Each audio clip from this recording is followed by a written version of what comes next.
Good evening, sir. I'm Dr. Kalpana. I wanted to ask few questions regarding medical field.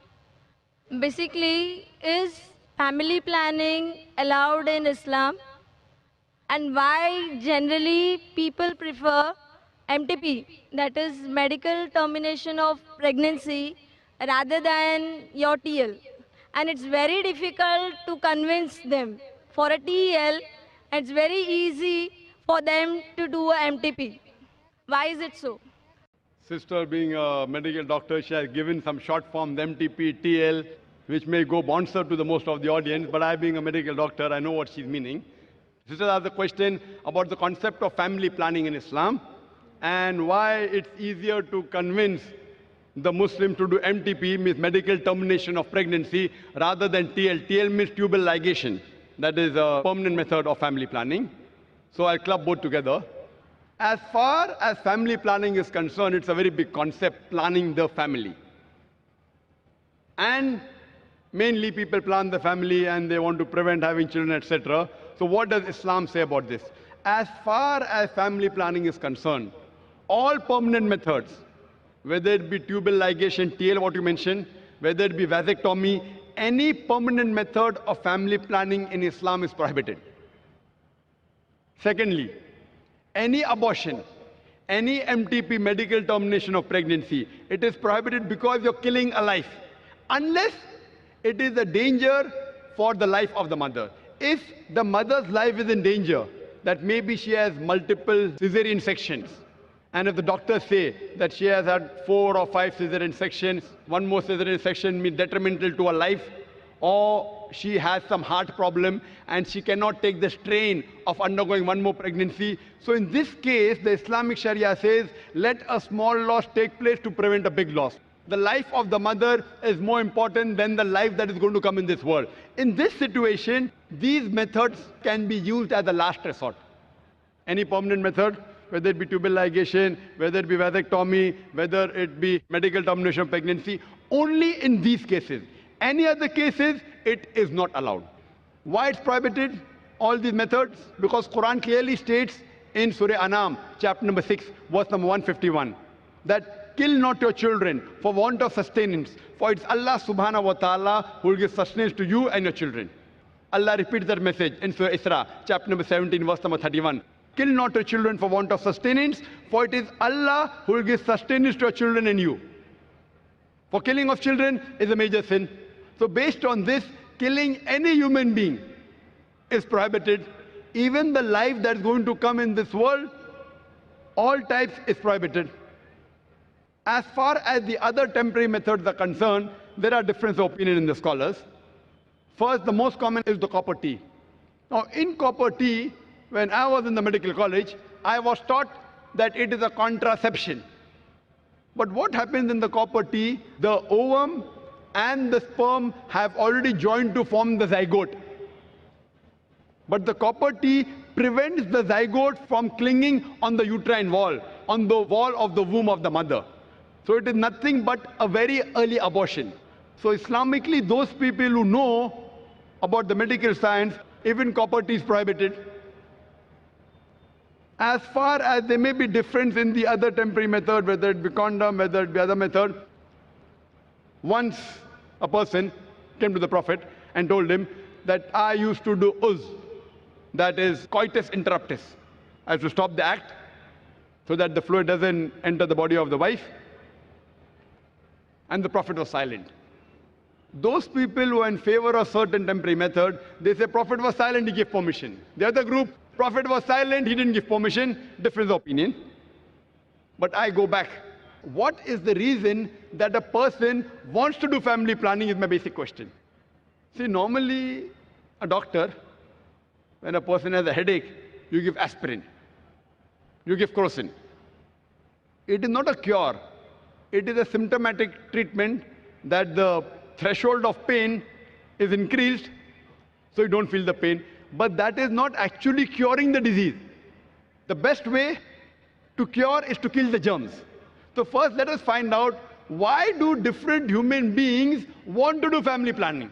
Whatever reason you have, you can broadly club them into two broad categories. The first category is for poverty. I'm poor.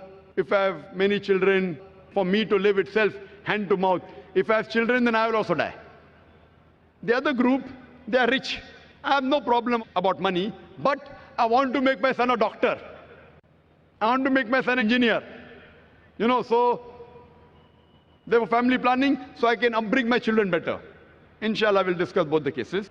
As far as the first case is concerned, regarding those people who are poor, Islam has a solution to this problem. In Islam, the third pillar of Islam is zakat.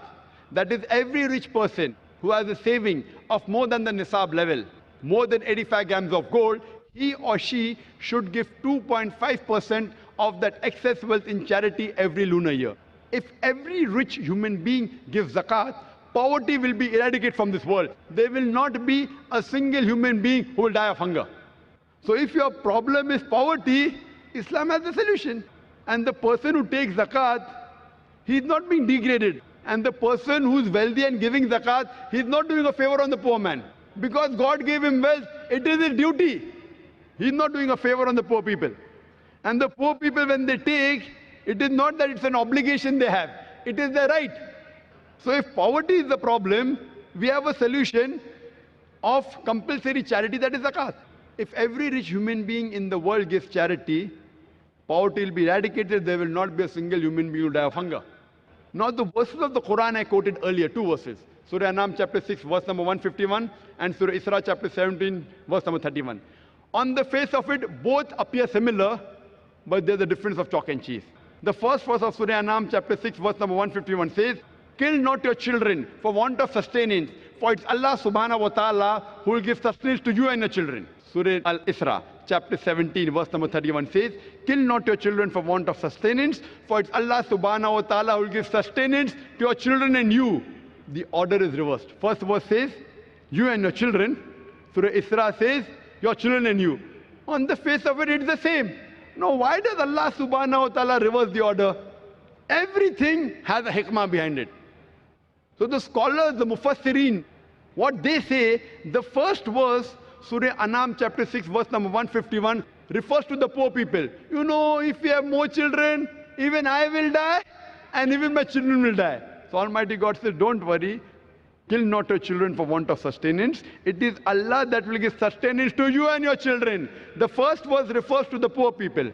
The second verse for the rich people, I've got no problem of money, but if I have spacing, if I have less children, I'll make them doctors, I'll make them engineers. So Allah says, kill not your children for want of sustenance. It is Allah who will give sustenance to your children and you. Order is reversed. Now what is the solution for people who are rich? That's the second category. Just for your knowledge, I would like to tell you that I am the fifth child of my parents. If my parents would have done family planning, I wouldn't have been here. Do you think I'm a boon or a bane for society? In the world, in society, best profession, doctor, medical doctor. Best is medical doctor, nothing better than that. Alhamdulillah, even after being the fifth child, I became a medical doctor. But I became a doctor to serve humanity, but when I found a better profession, Allah says in Surah Fussilat chapter 41, verse number 33, وَمَنْ أَحْسَنُ قَوْلًا مِمَّنْ دَعَا إِلَى اللَّهِ وَعَمِلَ صَالِحًا قَالَ إِنَّنِي مِنَ الْمُسْلِمِينَ. Who is better in speech than one who invites to the way of thy Lord, works righteousness, and says that I am a Muslim? When I found a better profession, I changed from a doctor of body to a doctor of soul. If I was a medical doctor, I am surely there is more than 1 lakh people here.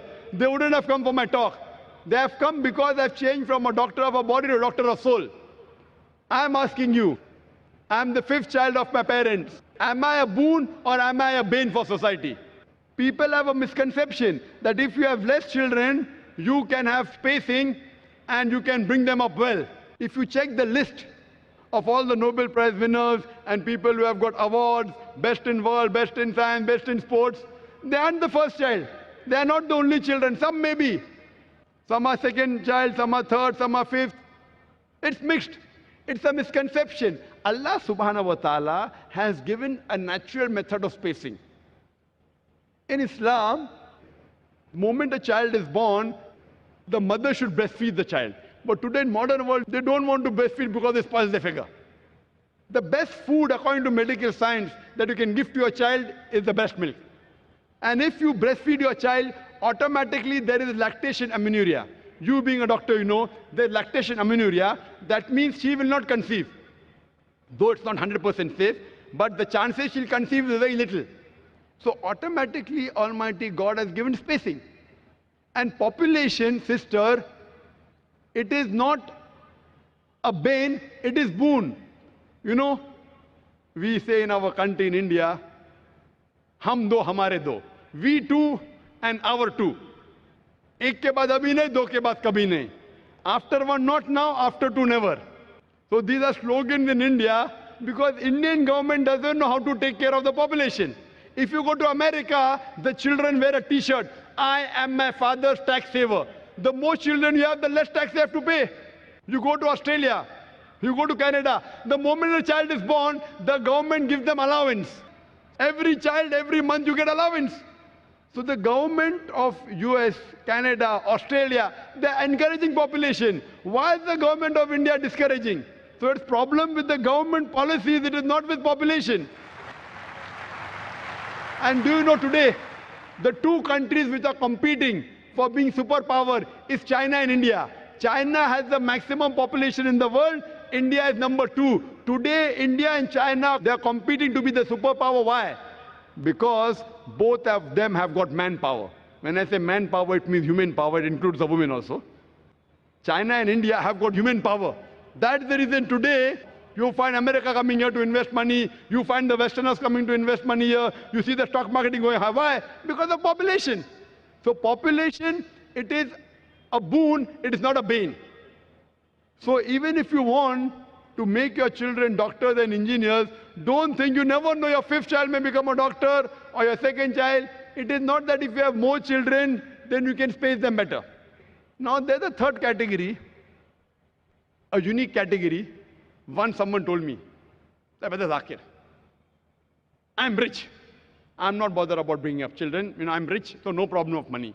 And I'm not bothered about making my son a doctor or engineer. I want to enjoy life. Third category. So I told him, even for you, if you want to enjoy life, the best is marry early, have children early, so that you can retire early. You know, there are certain communities in India, you know, Gujaratis and all, they marry early, 19, 20, 21. They have children immediately. By the time they reach 35 to 40, their children, they are on the seat of the business. So at the age of 40, they can retire. They retire at the age of 60 and 70. At the age of 40, their children are taking care of the business. They can enjoy life. So even if you want to enjoy life, marry early, have children, relax, and enjoy life. Therefore, personally, as far as my opinion is concerned, I believe with those group of scholars. As far as family planning is concerned, Allah says in the Quran, in Surah Al-Imran, chapter number 3, verse number 54, Makaru makarallahu wallahu khairul makirin. They planned and plotted. Allah too planned. Allah is the best of planner. So if you think you can plan the family better, you're most welcome. I leave the planning of the family in the hands of a creator. It is the best. Hope that answers the question. Thank you, sir.